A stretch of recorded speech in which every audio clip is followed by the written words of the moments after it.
Hello students, मैं Shri Ram academy से। तो अब हम पढ़ते हैं कक्षा 7 की हिंदी की बुक में पाठ 9 भाग्य बड़ा या साहस। ये संकलित किया गया है, ठीक है ना। इसमें हम सीखेंगे कहानी विधा का ज्ञान, छोटे से छोटा कार्य भी पूर्ण निष्ठा व संपूर्ण कुशलता से करना, विनम्र व्यवहार करना, आगत शब्दों एवं कारक चिन्हों का ज्ञान। ठीक है, तो चलिए शुरू करते हैं। भाग्य बड़ा या साहस। तो एक बार की बात है कि भाग्य और साहस में अचानक झगड़ा उठ खड़ा हुआ। भाग्य ने कहा, सबसे बड़ा मैं हूँ, मैं जब जिसे चाहूँ राजा से रंक बना दूँ और रंक से राजा बना दूँ। ठीक है ना।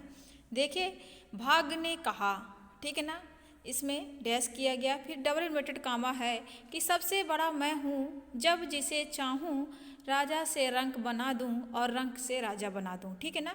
यहाँ पे वाक्य पूरा होता है और जैसे ही वाक्य पूरा होता है तो फुल स्टॉप है दू में और फिर यहाँ पे इन्वर्टेड कामा बंद। ये क्या है? विशेष वाक्य है। ठीक है ना। साहस ने कहा, छोड़ो छोड़ो, सबसे बड़ा तो मैं हूँ, जिस आदमी में साहस ना हो वह कुछ कर नहीं सकता, जिससे साहस हो वही सुखी होता है, इसलिए मैं तुमसे बड़ा हूँ। है ना। भाग्य और साहस की आपस में बातें हो रही हैं। तो भाग्य ने कहा कि मैं सबसे बड़ा हूँ, मैं जिसे चाहूँ राजा बना दूँ और जिसे चाहे रंक बना दूँ। तो साहस ने कहा, छोड़ो, सबसे बड़ा तो मैं हूँ, जिस आदमी को मैं चाहूँ तो साहस ना हो तो कुछ भी नहीं हो सकता है, जिससे साहस हो वही सुखी होता है, इसलिए मैं तुमसे बड़ा हूँ। ये दोनों आपस में भाग्य और साहस में बातें हो रही हैं। इसी टॉपिक में ये पार्ट लगता है अवतरित है। ठीक है। चलो चलो, यहाँ पे देखिए डबल इन्वर्टेड कामा फिर से लगा हुआ है और विस्मय आदि बोधक चिन्ह लगा हुआ है। ठीक है ना। एपोस्ट्रोफी आपस जिसे बोलते हैं, ये एक पूर्ण विराम का चिन्ह रहता है, उसके नीचे एक बिंदी रहती है। ठीक है ना।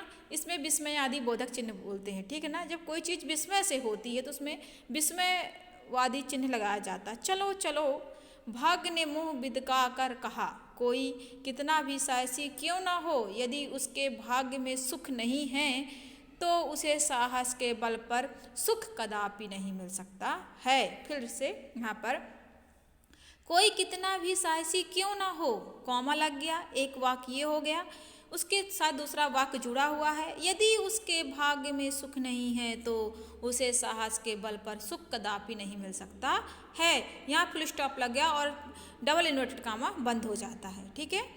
किसी के भाग्य में कितना भी सुख लिखा हो, लेकिन यदि वह साहसी नहीं है तो वह कभी भी सुख नहीं हो सकता। उदाहरण देते हुए साहस ने कहा, मान लो किसी के भाग्य में लिखा है कि उसे जंगल में अपार धन मिलेगा। अब अगर वो आदमी ने साहस होगा तभी तो वह जंगल जा पाएगा। इसका सीधा अर्थ यह हुआ कि साहस भाग्य से बड़ा है। ऐसा साहस बोलता है कि मान लो किसी व्यक्ति को धन मिलने वाला है, उसे जंगल में, उसके भाग्य में ऐसा लिखा है, लेकिन जो जंगल जाएगा ही नहीं, उसमें सामर्थ्य ही नहीं होगा, तो वह किस प्रकार से होगा? ऐसा कहते हैं साहस भाग्य से बोल रहा है। होते होते यह बहस लंबी होती चली गई। भाग्य अपने को तरह तरह के मिसालें देकर बड़ा बताता रहा और साहस उसकी दलीलों को काट कर अपने बड़ा होने की बात करता। ठीक है। लेकिन इस तरह एक दूसरे के कहने भर से तो कोई बड़ा नहीं हो जाता। आखिर दोनों के बीच यही तय हुआ कि इस झगड़े को निपटाने के लिए किसी तीसरे से इसका फैसला कराया जाए। ठीक है ना। भाग्य और साहस दो हैं, दोनों आपस में वार्तालाप कर रहे थे, दोनों दलीलें दे रहे थे, लेकिन इसका निश्चय कुछ नहीं हुआ। ठीक है ना। तो अब क्या होता है, वह दोनों ने फैसला किया कि तुम्हारी मेरी बात को जो सही सिद्ध करे, न्याय करे, हम किसी तीसरे व्यक्ति से ही पूछते हैं कि कौन बड़ा है। ठीक है। हाँ, यह ठीक है, भाग्य ने कहा, चलो हम किसी आदमी से ही इस बात का फैसला कराएं। ठीक है। आगे देखिए, किससे कराया जाए। क्वेश्चन होता है कि किससे कराया जाए। जब कोई प्रश्नवाचक शब्द होता है, वाक्य होता है, तो उसमें क्वेश्चन मार्क का चिन्ह लगा होता है, ध्यान दीजिएगा। यह दोनों के लिए ही अब समस्या थी, यह भी दोनों के लिए एक समस्या ही थी। ठीक है। दोनों कुछ देर सोचते रहें और सोचते रहे। बड़ी देर के बाद साहस ने ही सुझाया। पृथ्वी पर राजा विक्रमादित्य बड़े ही प्रतापी राजा माने जाते हैं। साहस ने कहा कि पृथ्वी पर राजा विक्रमादित्य बड़े ही प्रतापी माने जाते हैं, हम लोगों को उन्हीं के पास चलना चाहिए। ठीक ना, ऐसा कहा। चलो ठीक है, भाग्य ने कहा। राजा विक्रमादित्य वास्तव में सत्यवादी हैं, न्यायप्रिय भी हैं, वह जो फैसला करेंगे ठीक ही करेंगे। ठीक है, ऐसे दोनों में बातें होती हैं और दोनों पहुंच गए राजा विक्रमादित्य के दरबार पर। राजा विक्रमादित्य सिंहासन पर बैठे थे। राजसभा में सभी आसनों पर बड़े बड़े पंडित ज्ञानी मौजूद थे। धर्म चर्चा चल रही थी। कोई वेदों की बात कर रहा था तो कोई पुराणों की। सोने के सिंहासन पर बैठे राजा विक्रमादित्य ध्यान से सबकी बातें सुन रहे थे। उसी समय पहुंच गए भाग्य और साहस। ये वार्तालाप चल रहा था तो उसी समय भाग्य और साहस पहुंच गए। राजा विक्रमादित्य ने उठकर बड़े आदर से दोनों का स्वागत किया। राजा विक्रमादित्य ने उठकर दोनों का स्वागत किया, उनकी आरती उतारी, स्तुति की। उनके लिए अपने सिंहासन से भी ऊंचे 2 जड़ाऊ सिंहासन मंगवाए। भाग्य और साहस जब सिंहासनों पर बैठ गए तब राजा विक्रमादित्य ने हाथ जोड़कर कहा, आप लोगों के दर्शन पाकर मैं सचमुच धन्य हो गया। कहिए आप दोनों मैं क्या सेवा करूं? ठीक है। भाग्य ने प्रसन्न होकर कहा, महाराज आपके स्वागत सत्कार से हम बड़े प्रसन्न हैं। आप केवल एक बात का फैसला कर दें बस। तो राजा विक्रमादित्य बोलते हैं, आज्ञा कीजिए। आप हमें यह बताने का कष्ट करें कि हम में से बड़ा कौन है। तो महाराज बोलते हैं, हाँ महाराज। साहस ने कहा, डरना मत, जो उचित हो वही करना। साहस ने कहा कि डरना नहीं, जो उचित हो वही कहना। तो राजा विक्रमादित्य ने दरबार में बैठे ज्ञानी पंडितों की ओर देखा और पंडितों ने राजा के को मतलब समझा दिया। वे वेद पुराण और दूसरों बड़े बड़े ग्रंथ खोल कर आपस में सभी चर्चा करने लगे। उन्होंने देखा कि पता नहीं लगा पाए कि भाग्य बड़ा है या साहस। सभी पंडित थे, सभी वहाँ पर बड़े बड़े राज्याधिकारी थे, कोई मंत्री था तो कोई कुछ था, कोई सलाहकार था। सभी आपस में देखें, बातें की, लेकिन कोई भी डिस्कस नहीं कर पाया कि कौन बड़ा है कौन छोटा। अब तो राजा विक्रमादित्य बड़े चक्कर में पड़ गए। आखिर उनसे कहें तो क्या कहें? किससे? भाग्य और साहस से कहें तो क्या कहें? भाग्य से उनके पास सब कुछ था, राजपाट, हाथी घोड़े, सेना, सिपाही और यश कीर्ति, यह सब कुछ भाग्य के कारण ही तो था। लेकिन राजा विक्रमादित्य आखिर राजा थे, वीर थे। एक बार तो यमराज से भी जूझ पड़ने का उनमें साहस था। फिर वह साहस को कैसे छोटा कहे? वो उनमें इतना साहस था कि वह एक बार यमराज से भी क्या करें, लड़ जाएं, ऐसा उनमें साहस था। फिर वह साहस को कैसे छोटा कहें और भाग्य को बड़ा, यानी किसी को एक को तो बड़ा कहना ही था। ठीक है। उधर भाग्य था कि जल्दी मचाए हुए था कि बताओ कि बड़ा कौन है, बोलो राजा, हमारा फैसला कर दो, फिर हम चले। हाँ राजा, साहस ने भी हौसला बढ़ाते हुए कहा, डरते क्यों हो? जो बड़ा है उसे बड़ा कह दो और जो छोटा है उसे छोटा कह दो, बोलो जल्दी बोलो। साहस और भाग्य ऐसा राजा विक्रमादित्य से कहते हैं। ठीक है। राजा विक्रमादित्य ने हाथ जोड़कर कहा, आप दोनों के झगड़े का फैसला तो मैं कर सकता हूँ, पर मुझे सोचने के लिए थोड़ा सा समय चाहिए, ऐसा विक्रमादित्य ने कहा। कितना समय? भाग्य और साहस ने एक साथ पूछ लिया। राजा ने सोचकर कहा, मुझे 6 महीने का समय दीजिए। राजा ने कहा कि मुझे 6 महीने का समय दीजिए। ठीक है, 6 महीने बाद आप लोग आ जाइए, तब मैं अपना फैसला सुना दूंगा, है ना? अच्छी बात है। हम 6 महीने बाद ही आएंगे, पर उस दिन भी हमें टाल मत देना, ऐसा भाग्य और फैसले ने कहा। नहीं, उस दिन जरूर फैसला सुना दूंगा। भाग्य और साहस उठकर चले गए। राजा विक्रमादित्य सोचने लगे, यहाँ राजमहल में तो हर प्रकार के मुझे सुख हैं, किसी भी चीज़ की इच्छा करते ही तुरंत मिल जाती है। इस तरह रक्षा करने के लिए हजारों सिपाही सेनापति हैं। यहाँ रहकर ना तो भाग्य की परीक्षा हो पाएगी और ना ही साहस की। इसलिए कुछ दिन इस नगर से बाहर निकलकर मुझे घूमना चाहिए, तभी पता चल जाएगा कि भाग्य बड़ा है या साहस। ऐसा राजा विक्रमादित्य ने अपने मन में विचार किया। बस उधर भाग्य और साहस दरबार से निकले और इधर राजा विक्रमादित्य भी राजपाट मंत्रियों को सौंपकर अकेले ही निकल पड़े, यह सोचते हुए देखें कि अब भाग्य साथ देता है या साहस। ठीक है। चलते चलते राजा विक्रमादित्य अपने राज से बाहर निकल गए और दूसरे राजा के नगर में जा पहुँचे। वहाँ एक सेठ के दरवाजे पर पहुंचकर अचानक रुक गए। सेठ भी वहीं खड़ा था। उसने देखा कि एक अच्छा भला तंदुरुस्त आदमी अचानक उसके दरवाजे पर आकर खड़ा हो गया है। उसके चेहरे पर तेज दमक रहा था और कमर में दुपट्टा बांधे हुए था। ऐसे लग रहा था जैसे मानो, जस्ट मिनट मैं बता रही हूँ। कमरे में जाकर कमर में तलवार बंधी हुई थी। लगता तो ऐसे था कि जैसे कहीं का कोई राजा हो। पराये देश के सेठ भले राजा विक्रमादित्य को कैसे पहचानता। ठीक है,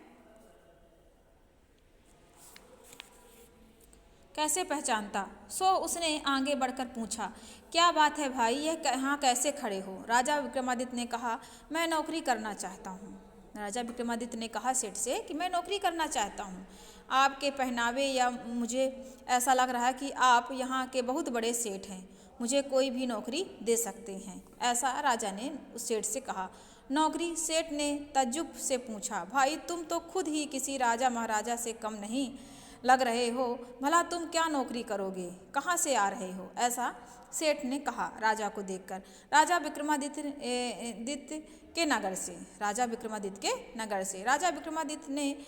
ने बात बनाते हुए कहा, पहले उनकी सेना में ही सिपाही था, वहाँ से काम में से मन उब गया तो घूमने निकल पड़ा।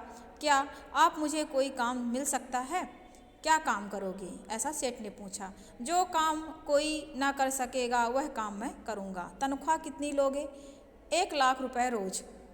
क्या बोलते हैं राजा विक्रमादित्य? 1 लाख रुपए रोज। लाख रुपए रोज? सेठ ताजुब से बोल उठा।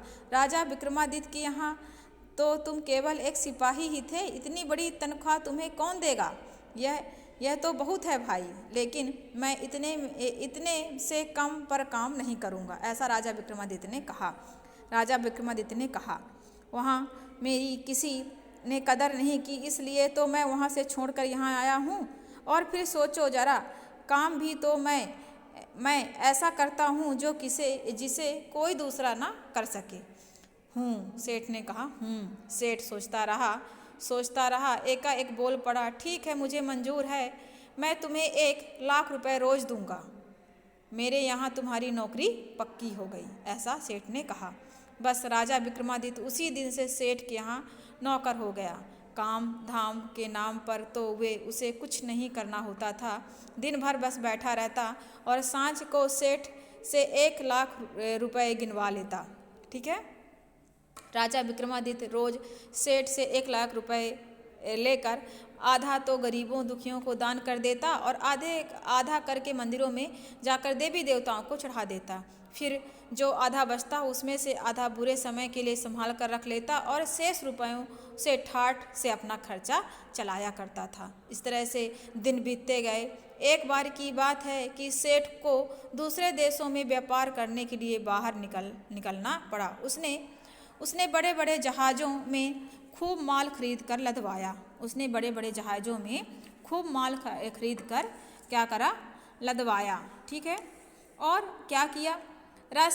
समुद्र के रास्ते से किसी दूसरे देश की ओर चल पड़ा। चलते समय उसने विक्रमादित्य को भी अपने साथ ले लिया। दुर्भाग्य की बात है कि जहाज बीच समुद्र में ही पहुंचा ही था कि एकाएक अटक गया। दुर्भाग्य की बात है कि जहाज बीच समुद्र में ही पहुंचा था कि एकाएक अटक गया। मल्लाहों ने बड़ी हिम्मत की, बड़ा जोर लगाया, पर जहाज न अंगुल भर आगे बढ़ सका, न पीछे खिसका। अब तो सेठ भी बहुत घबराया। उसने राजा विक्रमादित्य की ओर देखकर कहा, भाई मैं तुम्हें रोज 1,00,000 रुपए तनख्वाह देता हूँ, ठीक है, देता हूँ। तुम्ही ने तो कहा था कि जो काम कोई ना कर सकेगा उसे तुम करोगे। तो देखो समुद्र के बीच आकर यह जहाज ना जाने कैसे एकाएक अटक गया है और कोई भी इसे हिलाने तक में समर्थ नहीं है। अब तुम ही इसे किसी तरह यहाँ से आगे खिसकाओ। हुक्म पाते ही राजा विक्रमादित्य तैयार हो गया। जैसे हुक्म हुआ सेठ का तो राजा विक्रमादित्य क्या हो गए, तैयार हो गए। उसने पानी में उतरकर अपनी पूरी ताकत से जहाज को जोर से धक्का मारा और धक्का इतना तेज लगा कि पूरा जहाज हिलकर अपनी जगह से न केवल सरक गया बल्कि दूर निकल गया।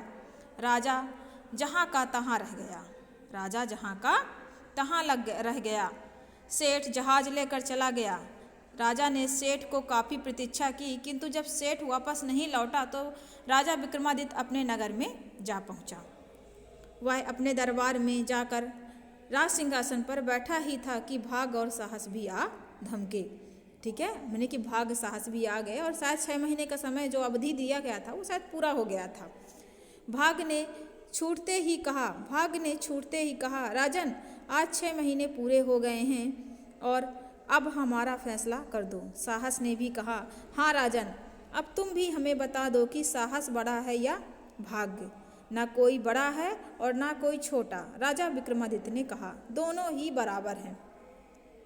भाग्य और साहस चौंक पड़े। अरे यह कैसे हो सकता है राजन? राजा विक्रमादित्य ने अपनी पूरी कथा सुनाकर फैसला देते हुए कहा, भाग्य देवता ने मेरे ऊपर बड़ी कृपा की थी कि मुझे सेठ के भाग्य के कारण ही प्रतिदिन 1,00,000 वेतन की नौकरी दी, किंतु जब जहाज बीच समुद्र में पहुंचा और अटक गया और तब मल्लाहों ने धक्का देने पर भी नहीं चला, तब मैंने साहस के साथ धक्का देने का प्रयास किया तो मुझे सफलता मिली। इसलिए मैं कहता हूँ कि अगर साहस ना हो तो भाग्य भी साथ नहीं देता और भाग्य ना हो तो साहस भी बेकार है।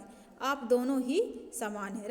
राजा विक्रमादित्य का फैसला भाग्य ने मान लिया और साहस ने भी। फिर उन दोनों में कभी भी झगड़ा नहीं हुआ। वे अब बड़े प्रेम से एक दूसरे के साथ देते हैं। ठीक है, तो ऐसे ही हमारे साथ भी होता है बेटा। ऐसा होता है कि जब हम पढ़ने का सामर्थ्य रखते हैं, जब हम अभ्यास करते हैं, जब हम पढ़ते हैं तो हम अच्छा रिजल्ट पाते हैं। ठीक है ना, तो वो हम कहते हैं वो हमने अच्छा रिजल्ट प्राप्त किया और भाग्य से हमें सब कुछ हमसे बन जाता है। तो कहीं ना कहीं हमारा भाग्य के साथ साथ साहस जो होता है बहुत ही महत्वपूर्ण स्थान रखता है। और कभी कभी जब हमारी सर्विसेज लगती हैं, ठीक है ना, तो कभी कभी ऐसा होता है कि हम बहुत सारी मेहनत करने के बावजूद भी हमें जो पद प्राप्त होना चाहिए हम उसे नहीं प्राप्त कर पाते हैं। ठीक है ना, लेकिन कभी कभी वो उस समय हमारा भाग्य हमारे साथ नहीं होता है। और कभी कभी ऐसा होता है कि हम बहुत कम प्रयास करते हैं और फिर हमारा ऐसा भाग्य होता है कि हो जाता है। तो कभी कभी ऐसा होता है कि साहस और भाग्य जब दोनों साथ होते हैं तभी काम बनता है। यानी कि साहस करने के साथ साथ भाग्य का भी होना बहुत आवश्यक है और भाग्य के साथ साथ साहस का भी होना आवश्यक है। यानी भाग्य बहुत अच्छा है, अगर हम घर में बैठे हैं और कुछ भी बाहर नहीं जा सकते, कुछ भी नहीं कर सकते हैं, तो हमें भाग्य हमारे पर घर पर नहीं चल के आएगा। ठीक है ना, तो हमें साहस कहीं ना कहीं करना पड़ेगा। इस तरह से राजा विक्रमादित्य ने साहस और भाग्य का फैसला कर दिया। और जो हमारा पाठ था भाग्य बड़ा या साहस, है ना, तो ना भाग्य बड़ा है और ना ही साहस बड़ा है, दोनों ही समान है और एक दूसरे के पूरक है, एक दूसरे के बिना अधूरे हैं। ठीक है, तो हमारा यहाँ से पाठ समाप्त होता है। धन्यवाद स्टूडेंट्स।